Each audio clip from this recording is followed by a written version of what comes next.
महापुराण का ये द्वितीय दिवस पितृपक्ष में चल रहे ये सत्संग में गोता लगाएं। आइए आप सब भी अपने पूर्वजों का ध्यान करते हुए कथा को सुने, ताकि हमारे पूर्वज तक ये आपकी श्रवणत्व का ये आधार, ये शक्ति, ये भक्ति वहाँ तक पहुँचे और जो जा चुके हैं उनके लिए, जो भविष्य है उनके लिए ये कथा समर्पित करते हुए आज की कथा को सुनेंगे। श्रीमद् भागवत की कथा कल हम सुन रहे थे महात्म के द्वारा। भागवत कथा में राजा सूत जी महाराज शौनकादि ऋषियों को कथा सुना रहे हैं। सनकादिक ऋषि नारद जी को कथा सुनाते हुए कथा प्रसंग चल रहा था, जिसमें प्रश्न आया कि कथा को सुनकर कैसे कैसे व्यक्ति तर जाते हैं कि ये मानवा पाप कृतस्तु सदा सर्वदा क्रोधाद अग्नि कुटिलाक्ष कामिनाः। क्रोध रूपी अग्नि में कामी व्यक्ति अपने जीवन के संतापों को मिटाने के लिए अगर वह कथा सुनता है, सप्ताह यज्ञ न कलौ पुतन्ति वेहे, 7 दिन की यज्ञ जो कथा है उसे उसकी मुक्ति मिला देती है, मुक्ति करा देती है। ऐसे साप्ताहिक यज्ञ में आज हमारा दूसरा दिन है। आइए, हमने कथा में सुना, महात्म में ये बताया गया कि कथा को कैसे सुनना चाहिए। कथा का शास्त्र नियम कहता है, भागवत का एक सूत्र और दिया गया, क्योंकि ये जीवन क्षणभंगुर जीवन की कलिका, कल प्रात जाने खिले न खिले। क्षणभंगुर जीवन की कलिका, कल प्रात खिले न खिले, कि भजले अरी रसना तू फिर अंत समय फिर हिले न हिले। रसना जिह्वा को कहा गया, क्योंकि व्यक्ति हमेशा कोई काम कह दिया जाए तो क्या कहता है, मैं कल करूंगा। किसी व्यक्ति को कोई काम कह दिया जाए, उसका सबसे प्रचलित जवाब है कि चलो ये काम मैं कल करूंगा। लेकिन शास्त्र कहता है कि कल क्या किसी का आया, कल किसी का नहीं आता। जो करना है वो आज ही करना है। वो कल भी अगर आएगा तो वो फिर आगे का कल निर्धारित करता है। श्री रामचरितमानस का एक छोटा सा प्रसंग जो आप सब जानते ही हैं, लेकिन इस बात को सिद्ध कर देता है।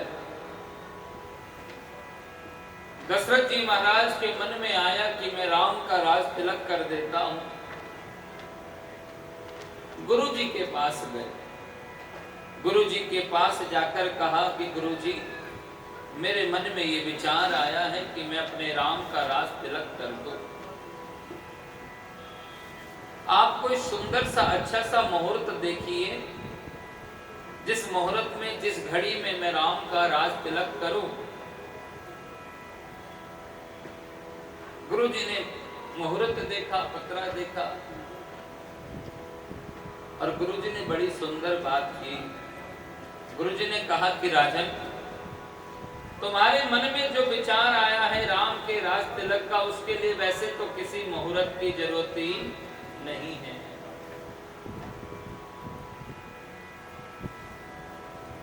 सोई दिन शुभ जानिए,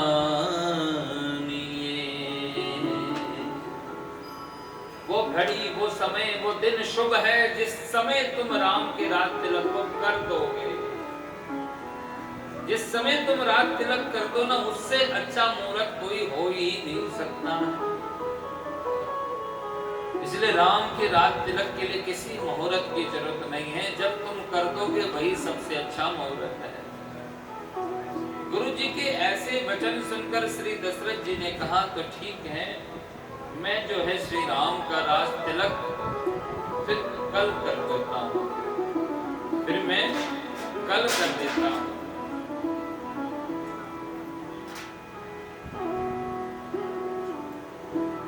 दशरथ जी ने कहा कि मैं राम का राज तिलक कब कर देता हूं?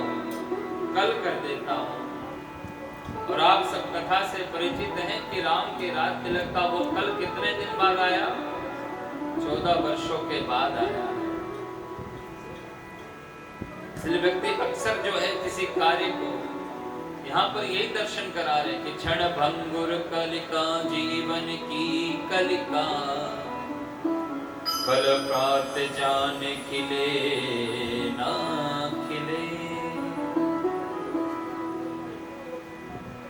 कल प्रात जान खिले ना खिले, कि भजले अरी रसना,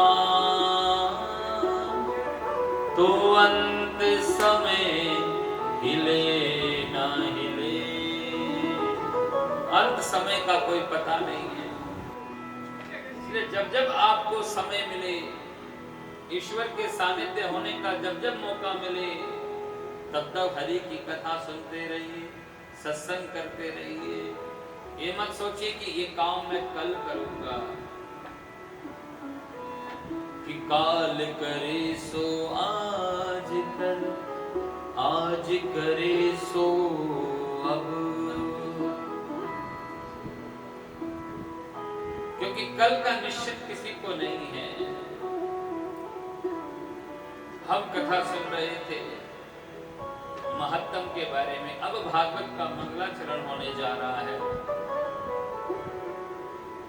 आपने पिछले साल भी कथा सुनी, और कुछ लोग तो ऐसे हैं जो हर साल जब जब राधा चरण सेवा मंडल कथा करा रहा है तब से सुन रहे हैं। एक बात बताइए, भागवत में कितने श्लोक हैं?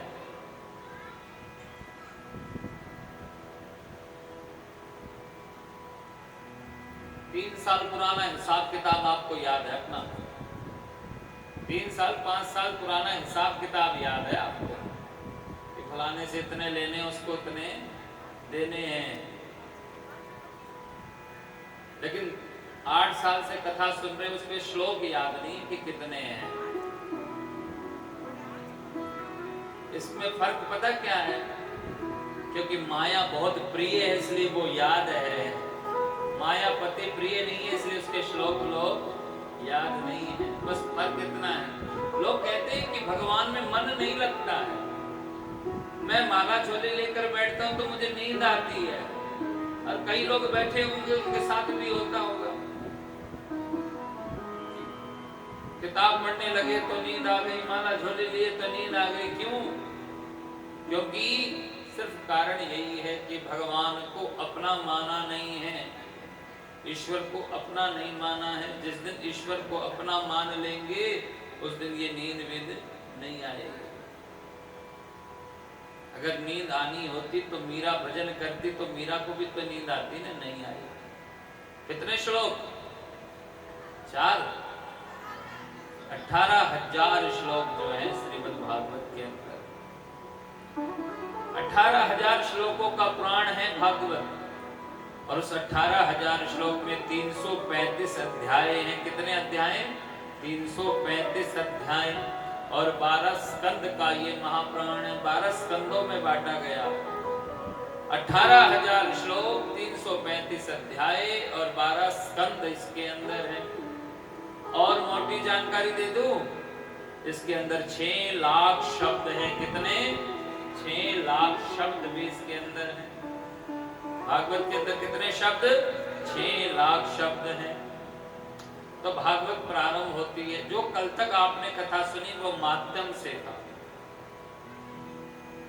और उस महत्तम के श्लोकों में ये 18,000 श्लोकों की गिनती में मैं माध्यम नहीं आता।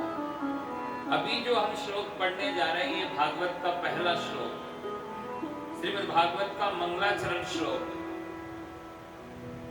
जन्माद्यस्य यतोऽन्वयादितरथचार्थे सुवेगस्वरा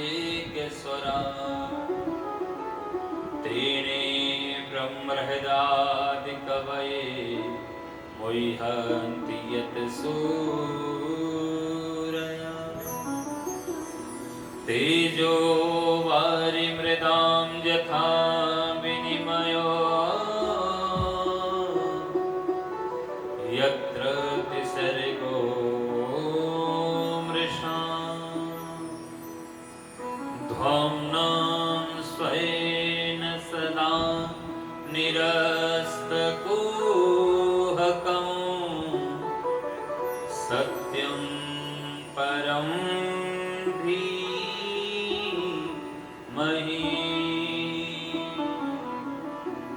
जन्माद्यस्य यतोऽन्वयादितरतः।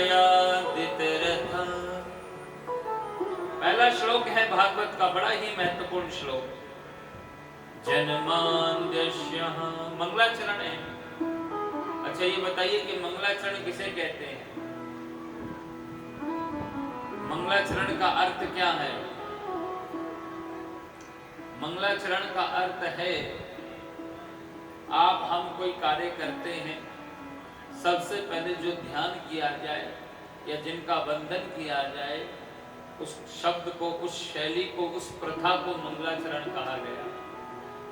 पहला कर्म जो किया गया वो मंगला। कोई नया काम करना तो गुरु को याद करते, भगवान को याद करते, देवी देवताओं को याद करते, वे मंगलाचरण। मंगलाचरण का अर्थ क्या है उसके शब्द में समझ आएगा। मंगलाचरण,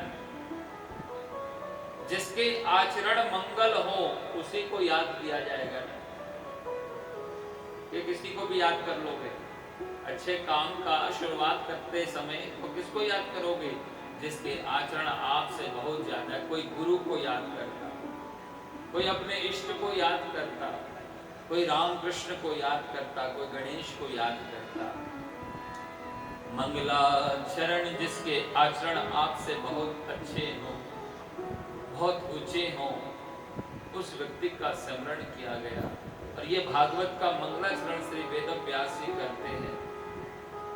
जन्माद्यस्य यतोऽन्वयादितरतः, कहते हैं कि मैं उस भगवान को प्रणाम करता हूँ जिसका जन्म मरण से परे है। जन्माद्यस्य यतोऽन्वयादितरतः, भगवान का जन्म मरण से कोई नाता संबंध नहीं है। जन्म मरण किसका होता है? क्योंकि ईश्वर न जन्म लेता है न मरेगा। जो जन्मेगा वो मरेगा, लेकिन भगवान का जन्म नहीं होता है। आप कहेंगे महाराज अगर जन्म नहीं होता तो जन्माष्टमी क्यों मनाई जाती है? भाई रामनवमी क्यों मनाई जाती है? अगर देखा जाए तो भगवान का जन्म नहीं है, भगवान का तो प्राकट्य हुआ है। गोस्वामी तुलसीदास ने कहीं ये नहीं कहा कि राम जी का जन्म हो गया। गोस्वामी तुलसीदास जो अपने शब्दों में लिखते हैं कि भय प्रकटे कृपाला दीन दयाला कौशल्या हितकारी। भय प्रकटे कृपाला, उन्होंने प्रकट की बात कही। दीन दयाला कौशल्या हितकारी, प्रकटित हुए हैं, अवतार लेकर आते हैं। ये तो हम लोगों ने अपनी सहजता के लिए प्रकट को जन्म कहना शुरू कर दिया, तो जन्म जन्म चलता रहा। क्योंकि कहा वेद कहता है कि जो जन्मेगा वो मरेगा। तो ईश्वर कभी न जन्म लेते हैं न मरते हैं। चलो हम मान भी लें कि प्रकट को हम जन्म कह दिया गया। जन्माद्यस्य यतोऽन्वयादितरतः, वह उसका रूप कैसा है? क्या कोई बता सकता है कि भगवान कैसे हैं?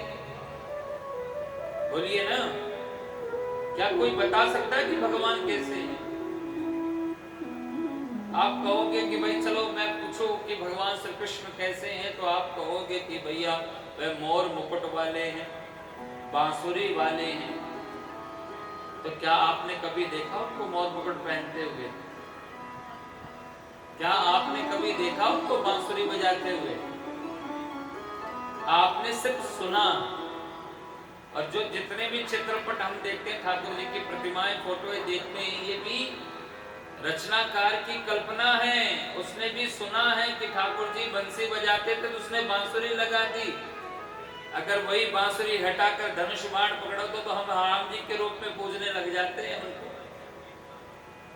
ये चित्रकार की कल्पना है, पुराणों की व्याख्या है। पुराणों में कहा कि बंशी विभूषित करा, कि ठाकुर जी बांसुरी का वादन करते थे। ब्राहा पीड़म नटवर बपो, जिसके शीश पर जो है मोर पंख का मुकुट शोभा था, तो कारीगर ने, चित्रकार ने अपने कलम के द्वारा वहां मोर पंख को सुशोषित कर दिया। हालांकि ईश्वर ऐसे हैं, ये सत्य प्रमाण नहीं है कोई, लेकिन वेद कहता है, शास्त्र कहता है, भागवत कहती है, ऐसा उनका रूप था। देखा आपने, हमने नहीं है। जन्मा, मैं उस परमात्मा को नमन करता हूं जो जन्म मरण से परे है। मैं उस ईश्वर को प्रणाम करता हूं जो स्वराट में रहता है। स्वराट भगवान का कितना बड़ा, बोले बहुत बड़ा स्वरूप। स्वराटम स्वस्मिन् निराजते इति स्वराट। स्वराट मतलब बहुत बड़ा। भगवान का रूप बताया गया कि बहुत बड़ा है। तेने ब्रह्महृदि कवये, तेने ब्रह्महृदि कवये, तेने ब्रह्महृदि कवये। भगवान कहाँ रहते हैं? भगवान कहाँ रहते हैं बताओ? कहाँ रहते भगवान?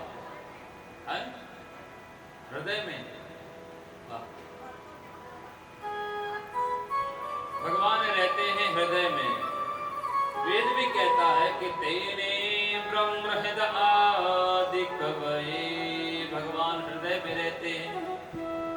कहाँ रहते हैं? हृदय में। अगर भगवान हृदय में रहते हैं तो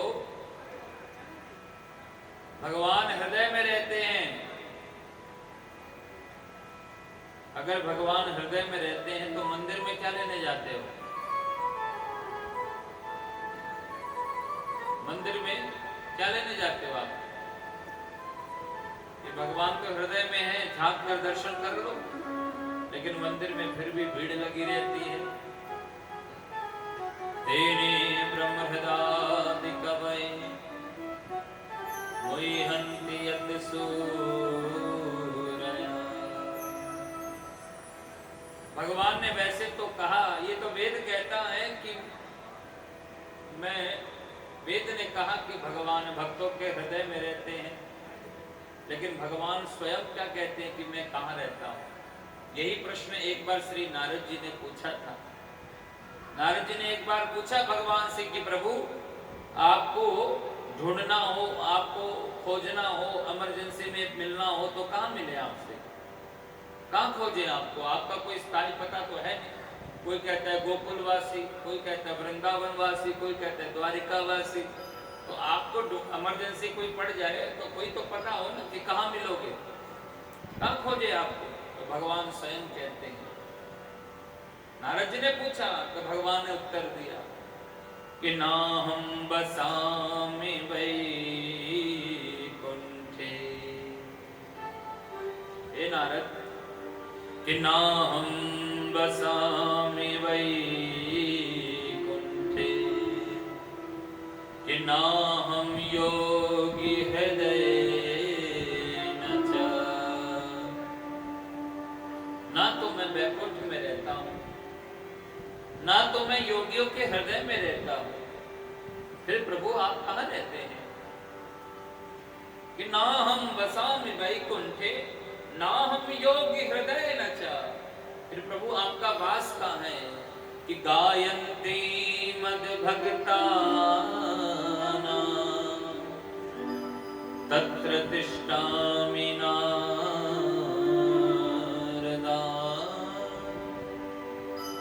श्री नारद जी को कहते हैं कि हे नारद, जहां मेरे भक्त मेरे नाम का गान करते हैं ना, मैं वहीं पर रहता हूं। जहां मेरे भक्त मेरे नाम का संकीर्तन करते हैं, मैं वहीं रहता हूं। नहीं तो मैं न गोलोक में, न गोकुल में, न वृंदावन में, जहां मेरे नाम का संकीर्तन हो रहा होगा, मैं वहीं पर रहता हूं। जहां मेरे नाम का गान किया जाए, गायंती मद भक्ता नाम तत्र तिष्ठामि नारद। हे नारद, जहां भक्त गान करते हैं वही मेरा वास है। उत्तर सागर में जो उसको मोती मिले, उत्तर सागर में जो उसको मोती मिले, खोज की जिसने मेरी मुझे पा गया। ये प्रभु कह रहे हैं कि मेरे मिलने का स्थान कहाँ है, कि उत्तर सागर में जो उसको मोती मिले, खोज की जिसने मेरी मुझे पा गया। लेकिन नुक्ताची शंकावादी को मैं ना मिला, मुझको भिलनी का वो भोलापन भा गया। आइए भाव से गाते हुए।